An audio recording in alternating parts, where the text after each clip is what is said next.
Quando uma longa noite de inverno cai sobre o Alasca, 6 pessoas desaparecem sem deixar vestígios. Desvende esse mistério com Jodie Foster e Kaylee Reese, numa história completamente nova de True Detective, com um novo episódio todo domingo na HBO Max. True Detective Terra Noturna. Assista na HBO Max.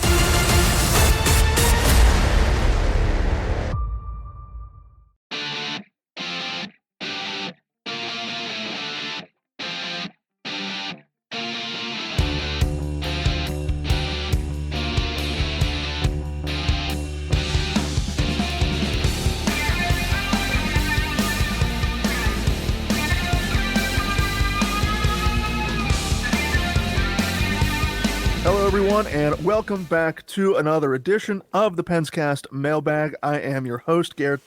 As always, alongside me, he is a fellow contributing writer over at Pittsburgh.com. It is Robbie and our newest addition to the Skating Penguin Network, it is Snail. We have the Holy Trinity here, back again for another mailbag. Snail is getting he was thrown into the deep end last week with about 30 questions we had to answer, but this week we're back into our normal rhythm. We have 13 questions this week that the combination of myself, Snail, and Robbie will answer. And if you'd like to send us a question for future editions of the mailbag episodes, you can do that by following the Skating Penguin Network on Twitter at PenguinsFFSN. Every week we will send out a mailbag tweet asking for your participation in these mailbag episodes. Robbie, as always, we will get you started off with question number 1. Question number 2 will go to Snail. The third question will go to me, and we will rotate until we get through all of these questions. Robbie, the first question this week comes from Brendan, and it's a very simple question he has for you to start us off.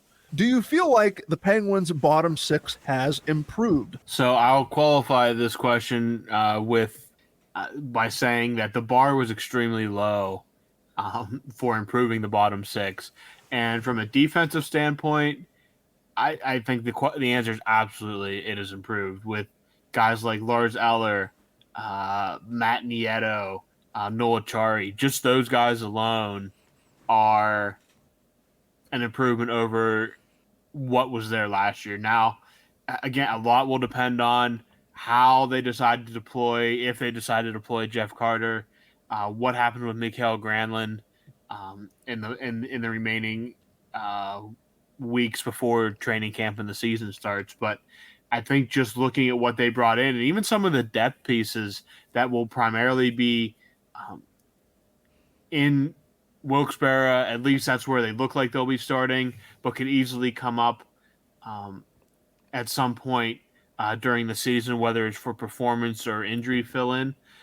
I think on the surface it's absolutely improved. More from a defensive standpoint than an offensive standpoint. Nobody they brought in is going to go out there and score 20, 25 goals. Noah Chari is probably your best bet there, and I think that he definitely has the ability to do that if the right players are around him. But if we get Jeff Carter down to the fourth line, I think that's obviously as sheltered minutes as possible on the wing.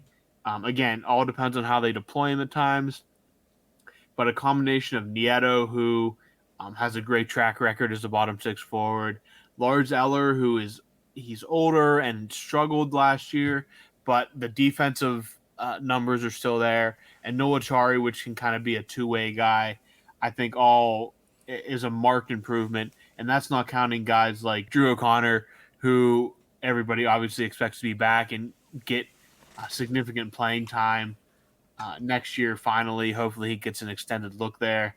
Overall, at least defensively, a significant improvement with more room still to improve, and we'll see how Kyle Dubas handles the rest of this offseason before giving a final verdict. But I think the bottom 6 is definitely on the up and up from where they were when the season ended. Question number 2, again from Brendan, and this one is going to Snail. We kind of discussed this in the pre-show here a little bit, but Brendan wants to know if we can explain how the arbitration process works. Does the arbiter who makes the final decision try to find a middle ground, or choose one side or the other? And do the player and team have to sign what the arbiter decides? As Robbie said there, we kind of discussed this earlier. And so from what I know about arbitration is the player, this is an independent party too. The arbiter or the arbitrator is an independent guy who listens to, it's like court, I think. It's like the player is in there, I think, with his agent, and then there's the GM and maybe other parts of management. And I've heard that this can get ugly, where the player is, giving their case as to why they think they deserve however much more they think they deserve. And then the GM and maybe it's the coaching staff. I mean, I've heard that this can ruin relationships. Like, they're like, you're never healthy. You were a -3 on the year. Like, I don't know. So that's what I've heard and know about arbitration. And yeah, it's the arbitrator's job to find the middle ground. And he eventually comes to a conclusion and says that he thinks that this player deserves this much or that much. The Google definition of arbitration in the NHL is, it says players can file for salary arbitration in addition to teams electing to take a player to arbitration. Once that is filed, a hearing date will be determined during a 2-week span, but the two sides can continue to negotiate and come up with a new contract before the hearing. So sometimes if they don't want to go to arbitration, it sounds like that they can try to come to an agreement.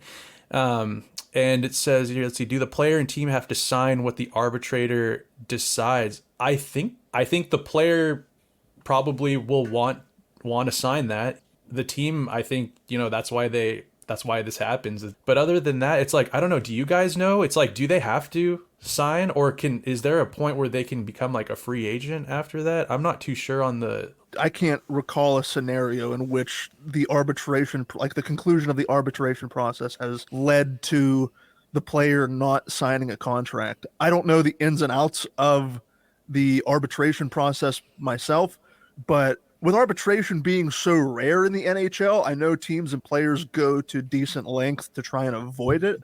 But from what I understand and from what history has dictated, I can't recall a situation off the top of my head where a player has not signed or a team has not agreed to what the independent arbiter has decided in that case. But I could be wrong. I just don't have that sort of empirical data off the top of my head. Yeah, all I kind of know about is what you hear maybe certain players they'll talk on like a podcast or something about their experience with arbitration and bits and pieces of that on the internet. Hopefully that answers that for you. Let's go to question 3 here from Oliver. People keep talking about the average age of the Pens, but does it really matter? Some of those who raise the average age are Crosby, Malkin, Raquel, Rust, and he has here in parentheses who had a down year. We all know Rust he regressed a little bit. Smith and Letang, who had a crazy year. The average age debate always piques my interest because, I mean, the common cliche is that it's a young man's game and you're going to win with speed and skill and whatnot. And that's how the Penguins had won prior championships. But I wanted to do some research to see who some of the older teams were, some of the oldest teams to win the Stanley Cup. And the first team that always came to mind was the 2007-2008 Red Wings and the 2008-09 Red Wings. I'll include them in there as well because they went back-to-back, and the Penguins obviously beat them that year. The oldest team, at least according to these records, the 2001-2002 Detroit Red Wings, who accrued 116 points at a 51-17-10-4 record, had an average age of 30 years, 5 months, and 1 day. Notable players on that roster included Brett Hull, who was 37, and Nick Lidstrom, who was 31. Again, that was the 2001-2002 Red Wings. The second oldest team, according to this list, is the 2007-2008 Red Wings, who had a 54-21-7 record, good for 115 points. That average age of that roster was 29 years, 9 months, and 23 days. Notable players on that roster included Nick Lidstrom and Pavel Datsyuk. Lidstrom was 37 at the time. Datsyuk was 29. So veterans can definitely come together to win a Stanley Cup. It can definitely be done. Looking at where the Penguins are now, the Penguins, based on current projected lineups according to cap-friendly depth charts, have the oldest average age in the league right now. This is as of July 10th. The Penguins sit at 31.1 years old. The second oldest team right behind them is their division rival, the Washington Capitals, at 29.6 years old. Again, that's the oldest average age of these rosters when lineups are put together. So Pittsburgh, far and away, compared to Washington, does have the oldest team in the NHL. I know that was a complaint last year. I have a hard time believing Kyle Dubas is done. I have a hard time believing that you're going to see Mikael Granlund on this roster. I know he's still trying to work out a trade for Erik Karlsson, who is 33 years old. So you're not bringing in a young gun if they do go acquire an Erik Karlsson, but there's no getting around it. The Penguins, and even through the free agent signings that they brought in, Robbie mentioned Lars Eller earlier. These are veteran players. There's no getting around it. There are sprinkles of youth in this roster, but by and large, it looks to be another veteran-laden, older team. Could be, again, the oldest team in the league. You can definitely win championships that way. It's not the most common way to go about winning a championship. When I mention speed and skill are often touted as the hallmarks to winning championships these days, but it can definitely be done with a group of older elite stars like Oliver mentions with Crosby, Malkin, and so on. Question number 4 will go back to Robbie. This one comes from Brian the Lion, who I believe is a different Brian than the one we usually get. But here's a fun one for you, Robbie. If you had to put together an all-star team using any players in franchise history, who do you have making the cut? Let's go with, this is super crazy. Let's go with 4 lines of forwards, 3 pairs of D-men, and 2 goalies. So that's a lot of players, Robbie. I'm going to start thinking, in case you do need some help, but off the top of your head, Robbie, looking at franchise history, what kind of roster are you icing for the Penguins? I mean, obviously, it's an incredibly deep roster. I mean, oh my goodness. So I'm going to get the goalies out of the way. I'm going to go Marc-Andre Fleury and Tom Barrasso, get the goalies out of the way quick. Even Barrasso would even be, like, I know Hall of Fame, all that. But, man, it's really hard to not say Matt Murray there as well, is it not? Given even if you just look at his very short time in Pittsburgh, what he meant. So, you know what? I'll go with Fleury and Murray. We'll go with those 2 guys. Fleury an automatic, but we'll go with Murray at that goalie number 2. Defenseman, I'm going backwards here just because it's a little bit easier that way. Let's go Chris Letang, Sergei Gonchar, Paul Coffey, Larry Murphy. Darius Kasparaitis, I would imagine. You could put Casper on there. You need a little grit on that blue line. Trying to think of one more. You know what? I'm going to go with Brian Dumoulin. Oh, that's interesting. One of the, I mean, when you look at the Penguins have had some great offensive defensemen, but when you look at defensive defensemen, Brian Dumoulin for that 6-7 year period was one of the best in the NHL. Pure defensive defenseman, could be counted on night in and night out, super reliable, let Chris Letang be Chris Letang. So I'm going to go with Brian Dumoulin in that spot. Forwards, so let's go with Mario on the top line, flanked by Stevens and Yager. Sid on the second line, flanked by, let's go with Kessel and Francis. Third line, we will go with Evgeny Malkin, flanked by Jake Gensel and I just had a name and Joey Mullen. And the fourth line, I'm just going straight skill here because, listen, I know people want grit, but if you can look at what the Penguins have done throughout history, like, just let me stack that. Stack these with complete skill.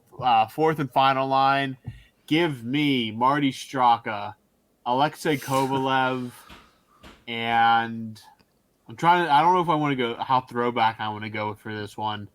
Again, so many good options to choose from here. I'm going to say, just because I loved him as a player and like he was a part of kind of the late 90s, early 2000s Pens, I'm going to go Robert Lang. Alrighty. That is a nice time capsule question, throwback question, but I like it. I think that's a team, an all-time team, definitely worthy of being an all-time. I mean, and Robbie too. That just goes to show you. I mean, I'm sure there are dozens of players that you've left off the team. Yeah, I mean, That's just how many great players have stopped through Pittsburgh, have worn that sweater. Yeah, I mean, I could have put Hornquist on there. Yeah, exactly. I could have put Rust on. I probably could have found a spot for Brian Rust. But again, if this was a different team, a different franchise, there's room for them guys. And I just don't. I mean, I could have probably put Nick Bonino on there. I could have put Carl Hagelin on there at some point too. But it's just when you have to get the Hall of Famers like Francis and Yager and like Stevens. You have to get guys like that on there, and that's what that part. I mean, it's easy and hard at the same time because I can click off a bunch of great players really quickly, but you feel bad leaving some of them off. But hey, that's kind of the nature of the beast, and it's a good problem to have. All right, question number 5. Back to Brendan here. This one's for Snail. Snail already explained what arbitration was. Now he gets to explain what is a qualifying offer. How do they determine what amount a qualifying offer is? If a player chooses not to go to arbitration, do they just accept the qualifying offer amount? For players like Hollander who are signed elsewhere and not returning, do they sign anything, or does the QO, the qualifying offer, just hold their rights? My knowledge of qualifying offers is very surface level stuff. So I know a qualifying offer comes to a player when they're a restricted free agent. If you're a free agent and you make $3 million a year, your qualifying offer has to be above $3 million. It has to be above what your last contract was. Let's see here. If a player chooses not to go to ARB, do they just accept that amount? I mean, yeah, I think they do.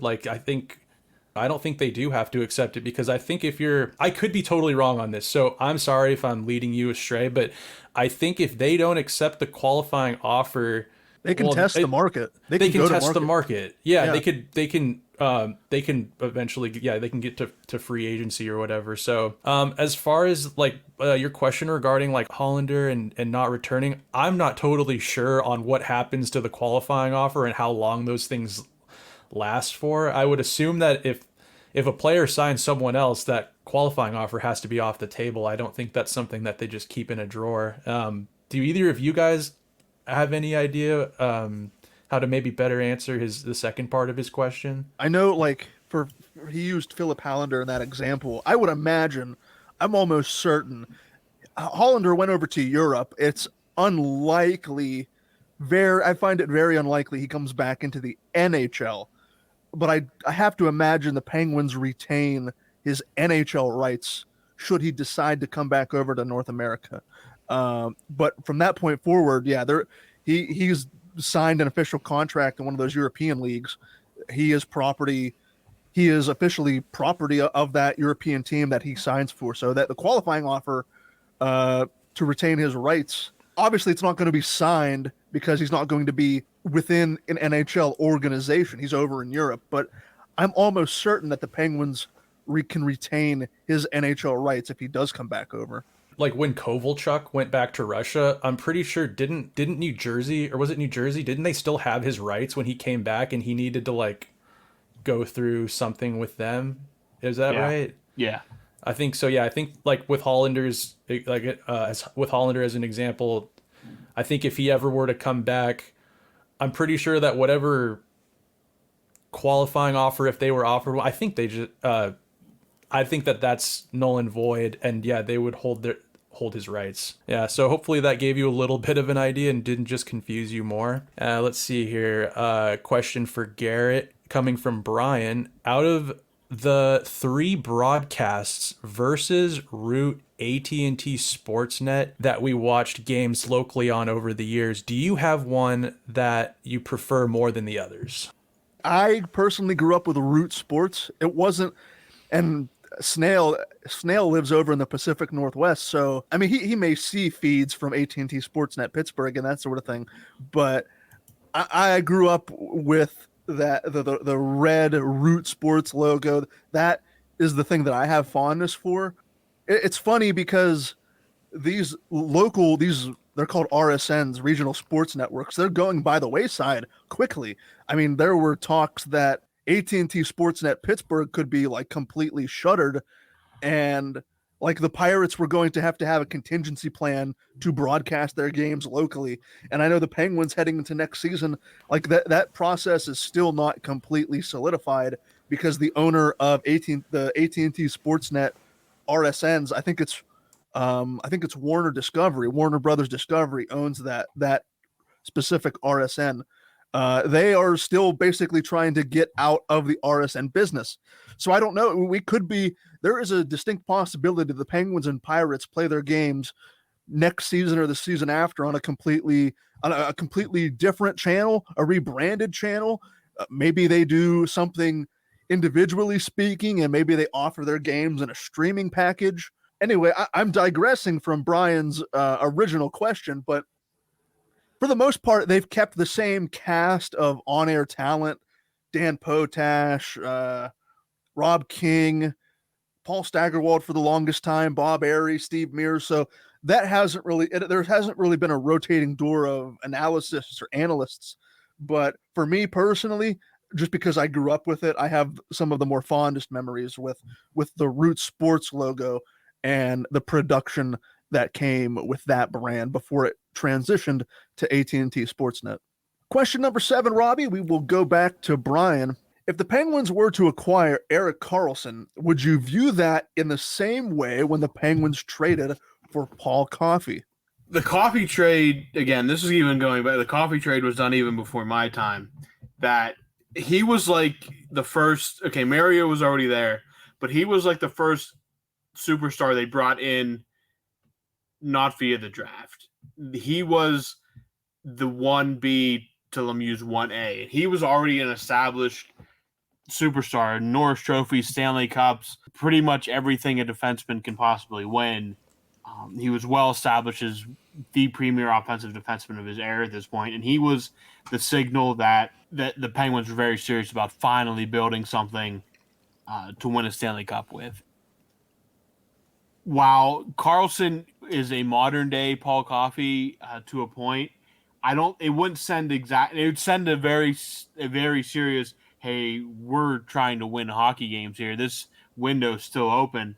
It's not as much as the Penguins aren't the fledgling franchise that they were in the mid 80s. They're obviously a flagship franchise of the NHL now. So while it would still send a very strong, hey, we're going to compete, we're very serious about winning hockey games and winning a Stanley Cup with Crosby and Malkin, it's not quite the same as, oh, yeah, we're not just a bottom feeder anymore. We're very serious about becoming a legitimate NHL franchise. So would obviously send a strong signal about winning, but from a franchise standpoint, that Coffey trade is always going to be a top 3 trade in terms of significance to the franchise in history. Like the Penguins were picking up what they didn't have, right? It was like when they picked up Coffey, they had their point producing defender where, we kind of already have one in Letang. I think this would just be kind of... I mean, Karlsson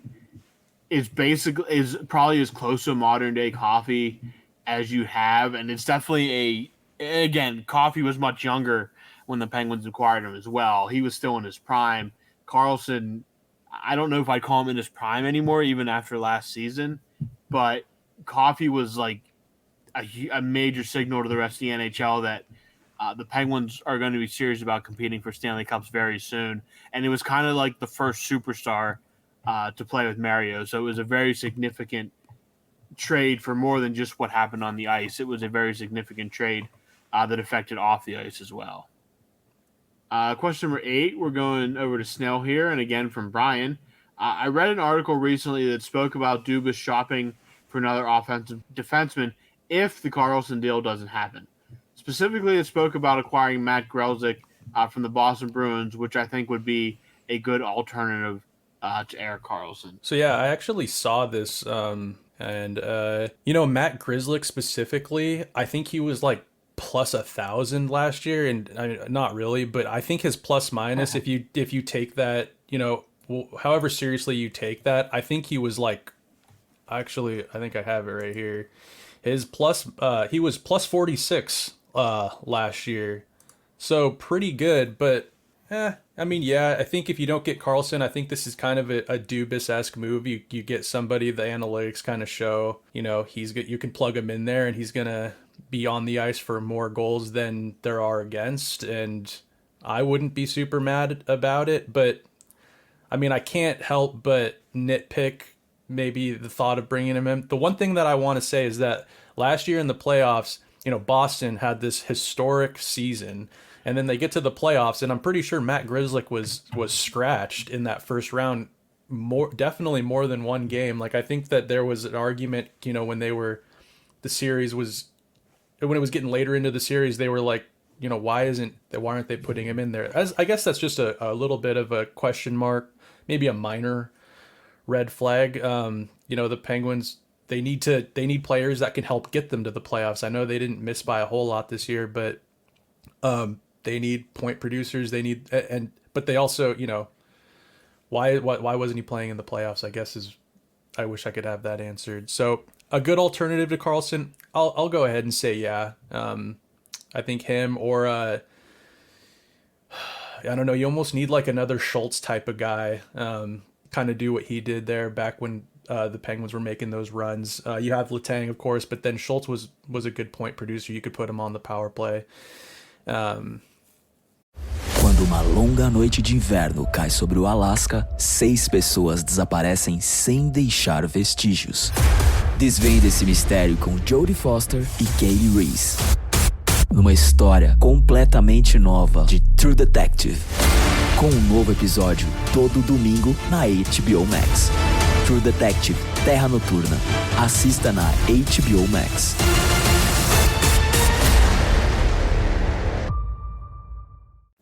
Yeah, I would sign off and say that would be a good move. Where are you guys at on hopefully them getting Karlsson? Do you feel like hope is dwindling here in that move, or are you guys still? Would you guys rather maybe go for like a less complicated trade and less money in someone like Grzelcyk, or maybe a lateral move to him? Or are you guys still? Where are you guys at with Karlsson? Robbie, do you want to go first? Yeah, I'm kind of just in like a holding pattern. I don't necessarily, because nothing's been said that the Penguins are out. Again, a super complicated trade. And I think that on the basis of everything we know, Dubas is far from done. Now, again, whether or not that it means bringing Erik Karlsson in, I don't know. And again, there's some conflicting reports about there's going to have to be probably a third team. So again, this isn't a deal that is you just sit down and over a phone call hash it out. There's so much money to be moved around. I'd like to know how close Dubas got on July 1st to acquiring Erik Karlsson, because it sounded like he was close. So I'd like to see what the parameters of that rumored deal was, to see what the starting point kind of is. But until I hear a definitive, he's not being traded, or Carolina was like the other team that was mentioned. Carolina is the favorite. I mean, there doesn't really seem to be a favorite, which I think is fine right now. So I'm kind of in a holding pattern when it comes to my hopes of whether or not they're going to acquire Erik Karlsson. Fingers crossed they still do, but I'm not really hanging all my hopes on it. But I'm also not going to say that I think it's dead in the water, because one, it's July 10th. Free agency was barely a week ago, and there's still a lot of time for this all to play out. So I'm kind of just waiting and hoping that it does get done. But if it doesn't, hey, Kyle Dubas is going to find. I have faith that Kyle Dubas is going to find an alternate approach to still improving this hockey team and the blue line. Brian wants to know, how was everyone's 4th of July? How do you guys like to spend the 4th?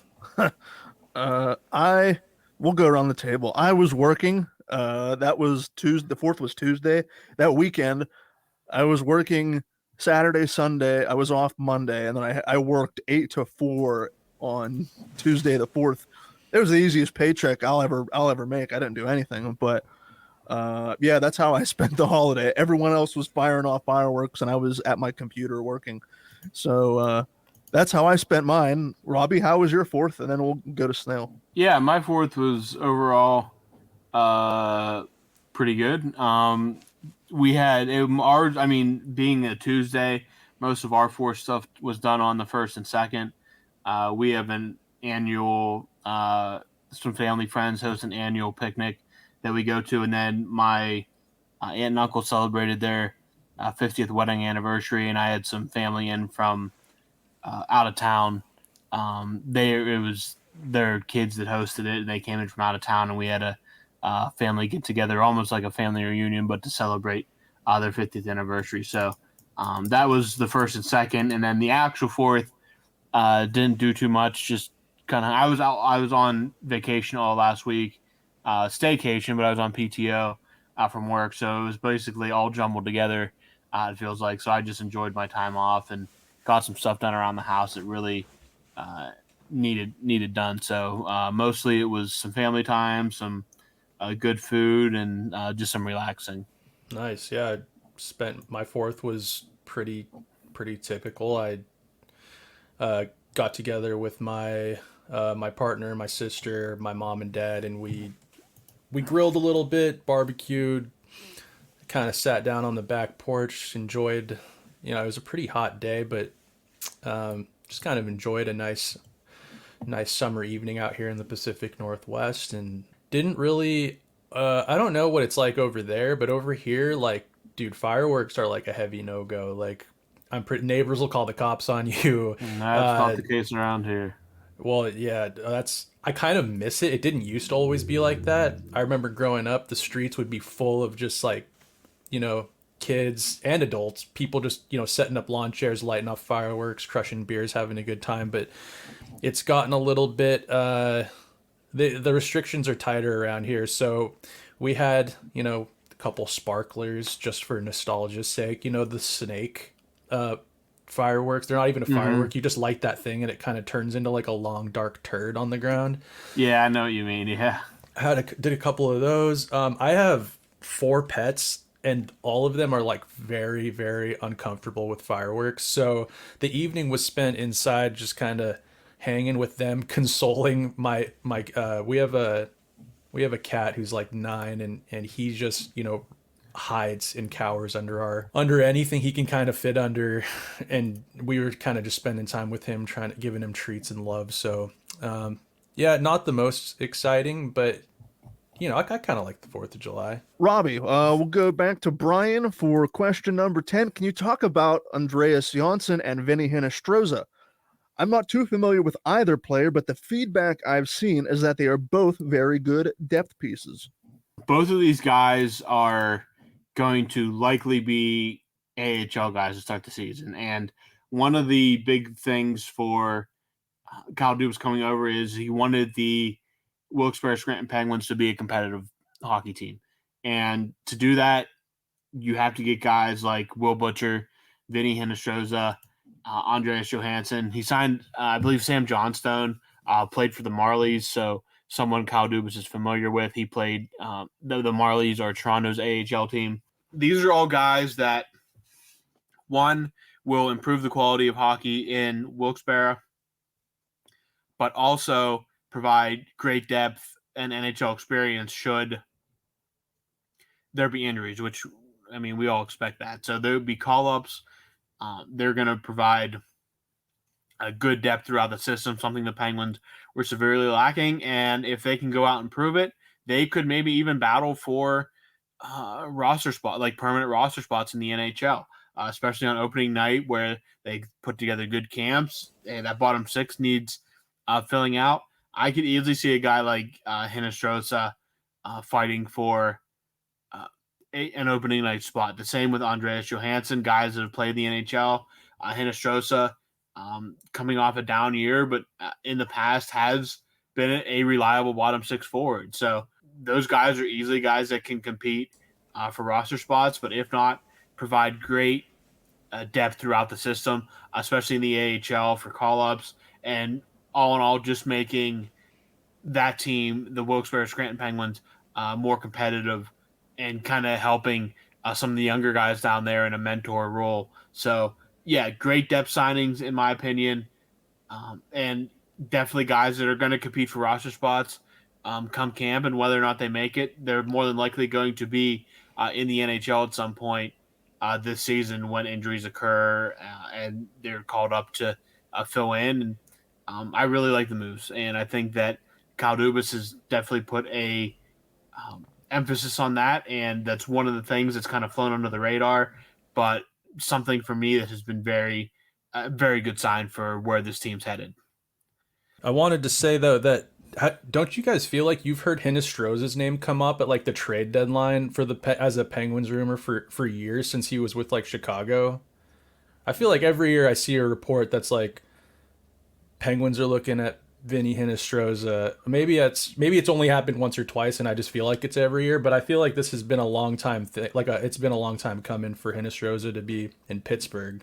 I can't tell when off the top of my head, I don't have it in front of me, when the last year he was in Chicago, but I remember him being pretty productive when he was in Chicago as a good top 9, bottom 6 forward. So, I don't know what the connection is there, if there is any connection between he and Dubas, but the way I look at it is basically the same way Robbie described it. I think it's you're signing all these guys to 1 year league minimum deals or around league minimum. Not all of these guys are going to be on the NHL roster, so we'll see who makes the cut by training camp and preseason. But Hinostroza, he could be in the AHL, and that is part of the thing you signed up for when you're signing contracts for league minimum at this point. I think what you kind of want from like Hinostroza, I mean, he's only hit double-digit goals, I think, twice in his career.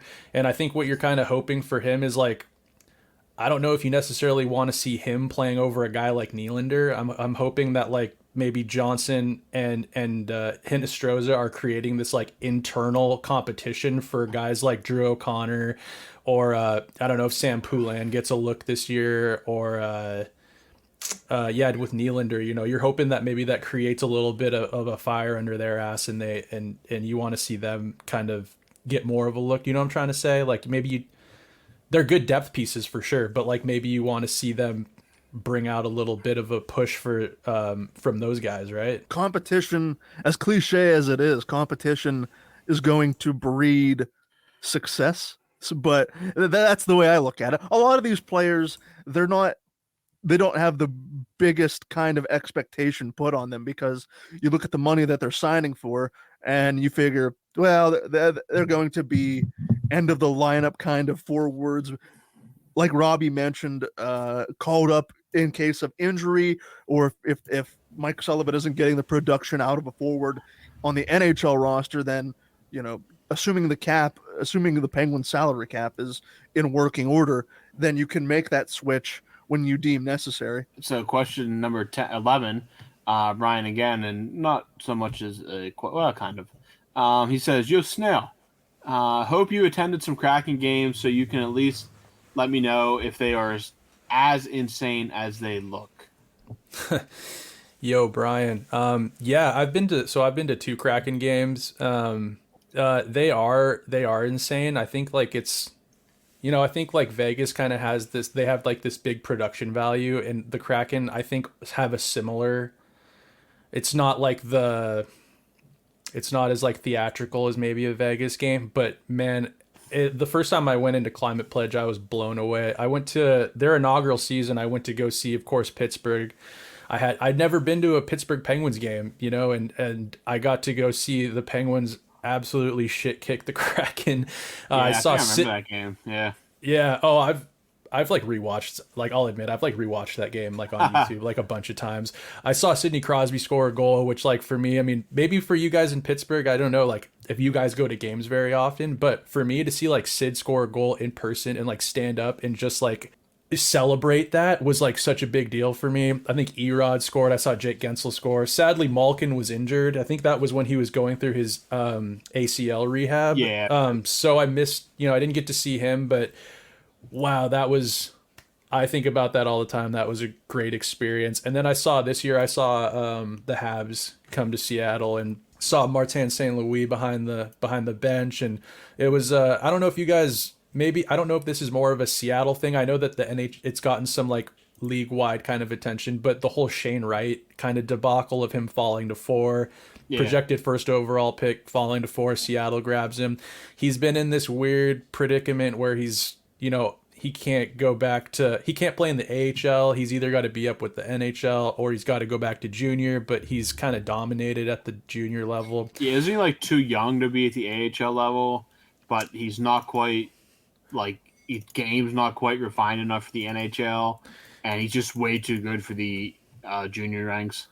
Yeah, exactly. I think he also to play in the AHL where he could go develop against, full grown men and have that kind of like rigorous schedule. He's like 1 game short or something. So it's this ridiculous. I feel super bad for him, but I saw him score his first NHL goal, which was pretty big deal, I think for him. So been to some Kraken games. I am not going to lie, dude. Like I am one of those guys that, dude, I love watching games at home, man. Like I have an awesome setup to watch hockey games, and I will sit and marinate on my couch when there are games on. It's not just Penguins games. It's like if there's being out west, I get home from work and it's like if a game's on at 4, it's like I can sit and watch games from 4 p.m. until the 7 p.m. games here. So I love watching games at home. I got a nice big TV. I have all the streaming services so I never miss a hockey game. I'm going to try to probably hit like 1 a year is kind of my goal. Make myself get out of the house and go experience that. Going to try to go see Pitt come to Seattle again this coming year. Tickets are pricey out here though, man. I know that I'm sure. It's crazy. And I guess that's my one gripe about the Seattle like hockey culture is it's so white collar and so corporate. Like it kind of makes me sick. Like growing up, I was going to WHL games, which are like pretty gritty. You know what I mean? Like I'm going to the bar before a game and I'm sitting next to like construction workers and like, your average blue collar folk that just like love hockey. They love getting into these kids playing for, Everett or Seattle. And then it's just a different vibe. And then going to Kraken games, it's like there is like, I would say fans more like myself, like kind of more the average blue collar like guy. But then you see a lot of dudes dressed up in suits. I don't know. That kind of bugs me. Something I always kind of appreciate about Pittsburgh is, and maybe you guys have a different take on it, but I'd be curious to know, like, it seems like more of like it's the Steel City, right? Like pretty blue collar fan base, would you say? Or am I totally wrong on that? Nah, you're right. And, again, but like at the NHL level, there's definitely more of a corporate vibe, especially at PPG Paints Arena. Definitely more of a corporate vibe. That's what they're going for. That's where the big money is. So yeah, we don't have a junior team in Pittsburgh like Seattle. I mean, I know you have the Thunderbirds who had a fantastic season this year, going all the way to the Memorial Cup final. Winning the Western Hockey League championship. But yeah, we don't now. I'm in Johnstown, so I'm about 80 miles east of Pittsburgh. We do have a junior team. We're not, we're like the second level of junior hockey here in Pittsburgh, but we're not far from Penn State, which has college hockey, cool. So we like college hockey out further. I mean, Denver is obviously a big school, and so like North Dakota and stuff. But we're a Big Ten school, so we have Michigan, Ohio State. A lot of that way we really get into amateur hockey more from a college aspect. But no, a Penguins aspect, there's a bunch of blue collar fans. I mean, that's kind of what the city's built on. But at the same time, there's definitely a corporate presence that can't be ignored, and that's where the money is. And the hockey's a business, and the owners are here to make money. So yeah, there would definitely a corporate aspect, and the same thing in Seattle, but basically anywhere you go, you're going to see that at the pro level.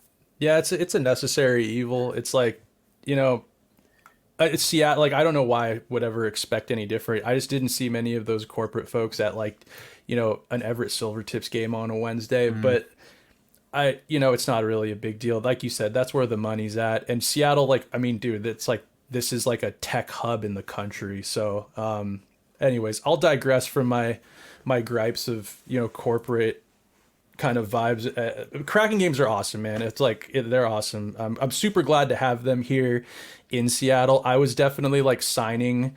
I was going to like WHL games and like signing. There's this guy who used to go to WHL games and he'd have a bring. I actually have I have it right here. He'd have these things. I know our listeners probably can't see this, but bring the NHL to Seattle, and you sign a petition thing, and they give you this cool little card thanking you for your contribution. So I've been in favor of it for a long time, and now that it's here, it's like, yeah, it's awesome to be able to go see the NHL come through your backyard. All right, so we got another question here from Brian, and this is let's have Robbie and Garrett chime in on this. How's everything going with Pittsburgh? I know it's up and running still, so must be back on stable grounds. Also, how is Hooks? I asked about him about a month ago. Hope he's doing well. Yeah, as far as I know, I mean, given the unfortunate circumstances surrounding Vox Media and how they basically dismantled their hockey coverage on SB Nation, I mean, we're still getting paid, so that's a good thing. In the back of my head, I always think I should ask Hooks to come on for like a guest appearance or something like that. But yeah, I mean, we're churning. Robbie and I are churning out summertime content. It's a lot less infrequent than it is during the season, but for the time being, we're up and running. We could be in the toilet this time next week. It's more or less a wait and see kind of thing. But yeah, it's basically maintaining status quo for me. Robbie, what about you? Yeah, I mean, I'm still logging in every week and doing content. So as far as I know, we're still up and running, and Hooks hasn't given us any other directive other than just keep doing what we're doing. So it's down to what, 6 of us? I can't remember exactly. I think it's 6 hockey sites that are left. But yeah, the big cut was in March, April. A lot of those sites have ventured out on their own and have seemed to have found some success. So yeah, we'll see how it goes. I mean, we're into the off season now and we're still here. So I guess as long as the checks keep coming, I'm gonna keep writing. I think the same, Garrett. You kind of agree with that sentiment. Yeah. If they keep sending me money, then I'll keep clacking away at my keyboard. That's as much as I look at it. It helps me pay a couple bills around the house each month. So that's right. So that's what I look at it as. All right, question number 13 is from Brian. I'll take the reins here, and this is going to be a roundtable discussion. This is our weekly food question from Brian, and it is our last question of the week. Do you have a go-to appetizer? You can't ever go wrong with mozzarella sticks, but nachos are always a good choice too. For me, I love, obviously depends on the restaurant. I love nachos, like Brian mentions. Yes, there's a place in Bethel Park that it's called Spoonwood Brewing Company. It's about half an hour from my house. It's like 5 minutes from where my sister and brother-in-law are. They have tremendous nachos. Really, all of their food. They have fresh wood-fired pizzas. All sorts of beer on tap, and from local breweries. It's crazy. Mozzarella sticks are great. I love pot stickers. I know you can only get pot stickers at certain restaurants, mostly Asian restaurants. Pot stickers, if you consider crab rangoon an appetizer, I kind of look at it as an appetizer. I love crab rangoon, but we were talking, Robbie and I, we were talking about this even before Snail came aboard, but really, you put food in front of me, odds are I'm going to eat it. So, Robbie, we'll go with you, and then we'll end with Snail, and then we'll wrap this up. What's your go-to appetizer, Robbie? For years, it was always mott sticks, but it feels like they've expanded the appetizer aisle, and I like potato boats. Potatoes that are carved out, cheese, bacon. Oh yeah. Some ranch dipping sauce. I also like a thing that's been come recently is soft pretzels with some beer cheese.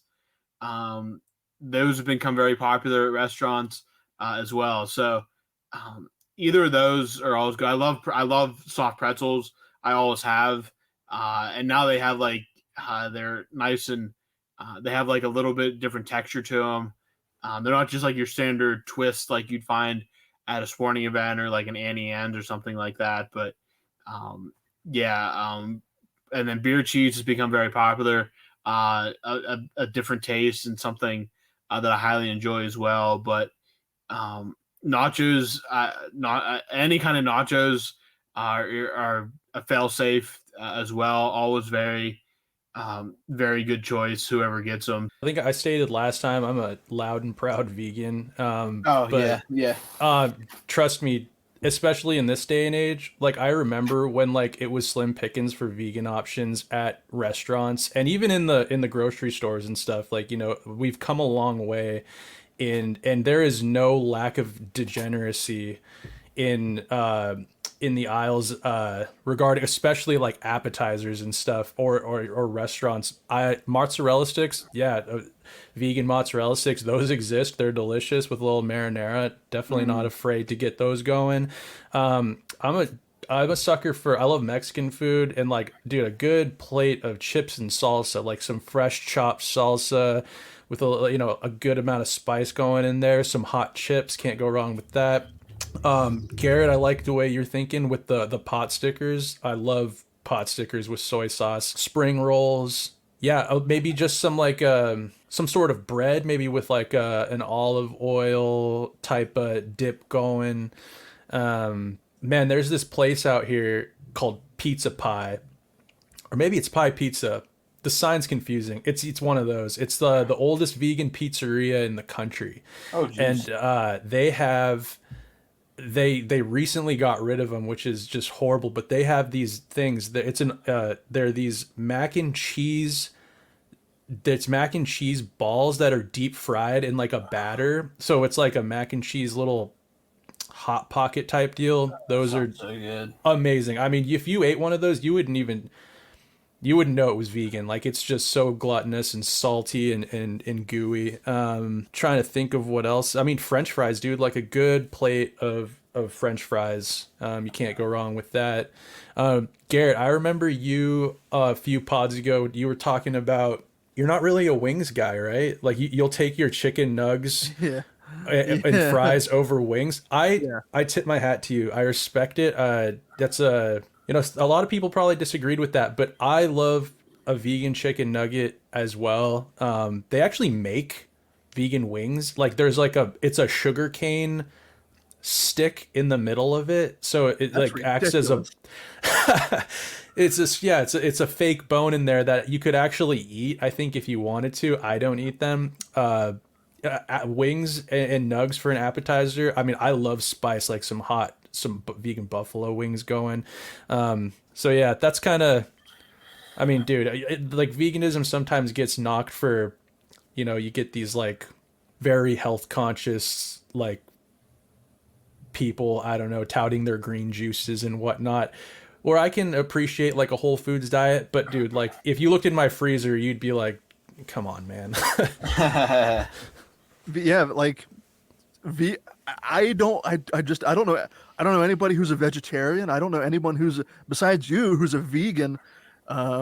It's wild to me because I'm just not put in that situation where I'm ordering or looking for specific vegan foods. It's kind of crazy to hear you list off like all of these meat-based foods that have been like transformed into vegan safe things to eat, like chicken wings and all that sort of stuff.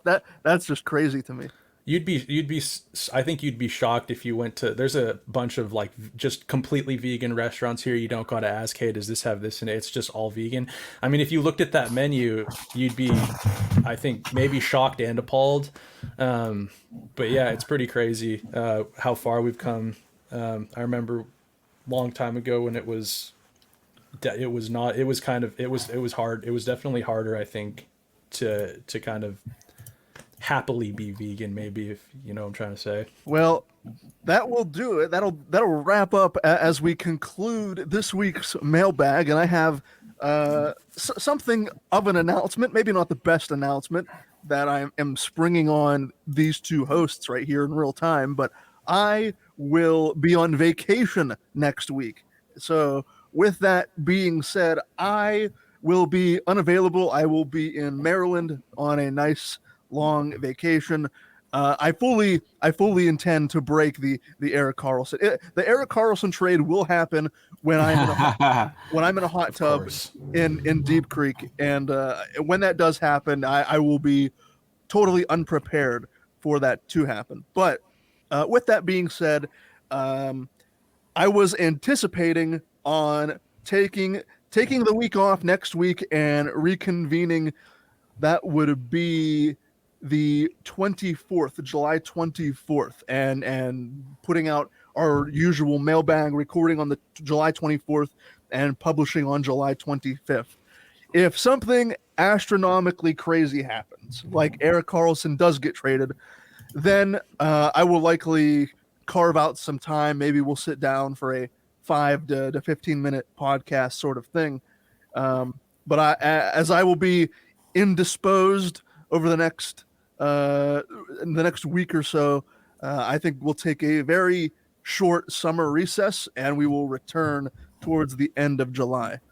But until then, I have been Garrett Bahana. Thank you so much for listening to this edition of the Penscast Mailbag for both Robbie and Snail. Thank you again for their contributions to the mailbag as well. And we will talk to all of you again very soon.